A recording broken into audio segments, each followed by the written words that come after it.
Walang karapatang magsalita tungkol sa dignidad at disente. Yan ang matinding banat ni Vice President Sara Duterte kina Representative Zia Alonto Adjong at Deputy Majority Leader Paulo Ortega na tinawag niya ring produkto ng warlordism. Si Jason Rubrico magbabalita. Hindi pinalampas ni Vice President Sara Duterte ang panawagan ni Lanao del Sur Representative Zia Alonto Adjong na itigil na niya ang umano'y shame campaign at ibalik ang disente, marangal at makataong diskurso sa politika. Ayon kay VP Sara, walang karapatan si Adjong na magsalita tungkol sa dignidad, pagiging disente at pagkakaroon ng magandang asal dahil ayon sa kanya, ang mambabatas ay produkto ng warlordism sa Mindanao. Si Adjong Manggod, produkto manggod ni siya sa warlordism nato diri sa Mindanao. So I don't think he is the proper person to talk about decency, dignity, and civility. Kay ang iyahang pagdaog din ha sa Lanao tungod na sa grip sa ilahang dynasty. Ang tinutukoy ni VP Sara na warlordism ay isang sistemang pamumuno kung saan hawak ng ilang makapangyarihang angkan ang kontrol sa politika gamit ang impluwensya, armas at dominasyon sa seguridad sa lokal na pamahalaan. Hindi rin nakaligtas sa patutsada ni VP Sara si House Deputy Majority Leader Paulo Ortega matapos nitong questionin ang umano'y pananahimik ng Vice Presidente sa gitna ng mga iligal na aktibidad ng China sa Sandy Cay na bahagi ng West Philippine Sea. Kani si Kuan, isa pa ni si Ortega, mura pud ni siya og si Adjong. Produkto sa si Ortega, maupod ni siya si Adjong. Produkto sa warlordism dinhi sa ato ang nasod. So, angay niya nga mo-adapt pod og deafening silence kay wa siya katungod mo abli sa iyahang baba.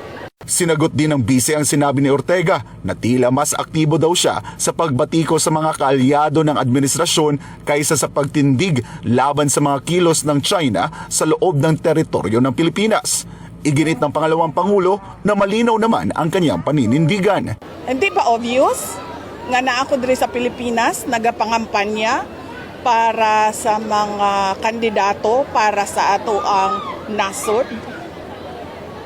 So, of course, I am pro-Philippines and nothing else. Binigyang diin pa ni VP Sara na hindi dapat ibaling ang issue sa China dahil mas mahalagang pag-usapan ang mga napapako umanong pangako ng ilang kandidato, partikular na ang 20 pesos na kada kilo ng bigas. Of course, kung ngano atakihon man ako ang China sa ato ang kampanya diri sa Pilipinas. Nga ang problema nato diri ang kawalan ng pagtutupad ng mga pangako, sama na sa 20 ang bugas. Don't change the topic, boy. The topic is promises made and broken again and again. Para sa Diyos at sa Pilipinas, will decide the future of our country. Ang boto ninyo ang magbibigay katiyakan kung maituloy ang pagbabago o tuloy-tuloy na lang tayo sa kapahamakan. Filipinos deserve better.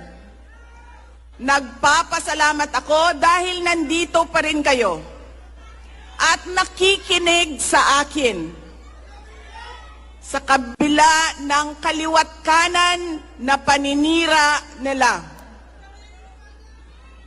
In the past months, my name and my family's name have been dragged through the mud.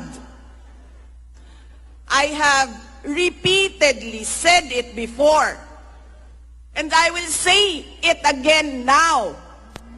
I am not the problem of this country. Hindi ako ang problema ng Pilipinas. Hindi Duterte ang problema ng Pilipinas. This election will decide the future. Bagong datos ng Bureau of Treasury na halos kalahating trilyong piso ang kulang sa pondo ng pamahalaan sa unang 3 buwan ng 2025. Ayon sa isang ekonomista, dapat na itong ikabahala lalo na kung ang nakikita na namang solusyon ni Marcos Jr. ay panibagong utang ng gobyerno. Si Carla Abellana magbabalita. Sa pinakahuling datos ng Bureau of the Treasury, lumobo sa 478.8 billion pesos ang budget deficit ng gobyerno mula January hanggang March 2025. Mas mataas ito ng halos 76% kumpara sa 272.6 billion pesos noong nakaraang taon. Sa unang quarter pa lang ng taon, gumastos na ang Administrasyong Marcos Jr. ng 1.48 trillion pesos, mas mataas ng mahigit 270 billion pesos kaysa sa 1.21 trillion pesos na nagastos noong 2024. Ayon sa Bureau of the Treasury, ito ay katumbas ng 31% ng buong taong disbursement program na 6.18 trillion pesos. Bagamat sinabi ng Bureau of the Treasury na makokontrol ang fiscal deficit sa target na 1.5 trillion pesos ngayong taon. Ayon sa ekonomista na si Dr. Michael Batu, kaduda-duda ito lalo na't baon na sa utang ang gobyerno sa ilalim ng Marcos Jr. administration. Anya, mas mabilis ang paggasta ng gobyerno kaysa sa kinokolektang kita nito na nagdudulot ng patuloy na paglobo ng deficit ng bansa. At paano natin pupondohan yung deficit na yan? It's either mangungutang tayo o magbebenta ang gobyerno na naman ng kanyang mga ari-arian, yung tinatawag nating privatization, Jade. No? So ang concern talaga dito is yung sustainability ng ganitong klaseng pulisiya kasi taon-taon na lang tayong budget deficit. Ayon pa kay Dr. Batu, tila walang katapusan ang pangungutang ng gobyerno at ito'y dulot ng mahinang tax collection at kulang na kita ng bansa. Hindi natatapos-tapos yung pangungutang ng ating gobyerno kasi nga hindi tayo efficient, no? Hindi maayos yung ating pangungulekta ng buwis at hindi rin maayos yung ating pag-generate ng revenue. Kumbaga palaging kulang. Giit ng ekonomista, hindi lang ito simpleng usapin ng kakulangan sa pondo, kundi malinaw na indikasyon ng mas malalim na problema sa sistema ng pamamahala sa ilalim ni Marcos Jr. Kinakailangan matino yung gobyerno. So ibig sabihin ng matinong gobyerno, halimbawa, kailangan puksain ang graft and corruption. Itong nakikita nating sitwasyon ng ating gobyerno sa ngayon, na mas malaki ang inilalago ng paggastos kaysa sa revenue generation, hindi na ako nasurpresa dito pero nakakabahala ito kasi yung kung paano ito pupunan ng ating gobyerno, that remains to be seen kung anong diskarte ang gagawin nila dyan. Habang patuloy ang pagtaas ng fiscal deficit ng bansa, nananawagan si Dr. Batu sa pamahalaan na tutukan ang mga ahensyang bigo sa pagkolekta ng kita at ayusin ang pangkabuang estratehiyang pinansyal ng gobyerno. Kung nakikinig nga raw ang pamahalaan kay Marcos Jr., ay dapat itong silipin at tutukan ang mga opisina at ahensyang hindi umaabot sa kanilang revenue target. Anya, dapat gawa ng agarang aksyon ang mga ito dahil kailangang makalikom ang gobyerno ng sapat na kita upang mapunan ang lumalaking gastos. Sa bagong datos ng Bureau of Treasury na halos kalahating trilyong piso ang kulang sa pondo ng pamahalaan sa unang 3 buwan ng 2025. Ayon sa isang ekonomista, dapat na itong ikabahala lalo na kung ang nakikita na namang solusyon ni Marcos Jr. ay panibagong utang ng gobyerno. Si Carla Abellana magbabalita.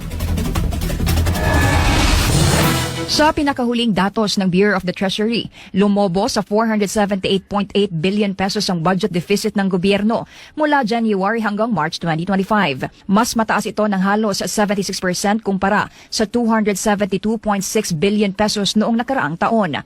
Sa unang quarter pa lang ng taon, gumastos na ang Administrasyong Marcos Jr. ng 1.48 trillion pesos, mas mataas ng mahigit 270 billion pesos kaysa sa 1.21 trillion pesos na nagastos noong 2024. Ayon sa Bureau of the Treasury, ito ay katumbas ng 31% ng buong taong disbursement program na 6.18 trillion pesos. Bagamat sinabi ng Bureau of the Treasury na makokontrol ang fiscal deficit sa target na 1.5 trillion pesos ngayong taon. Ayon sa ekonomista na si Dr. Michael Batu, kaduda-duda ito lalo na't baon na sa utang ang gobyerno sa ilalim ng Marcos Jr. administration.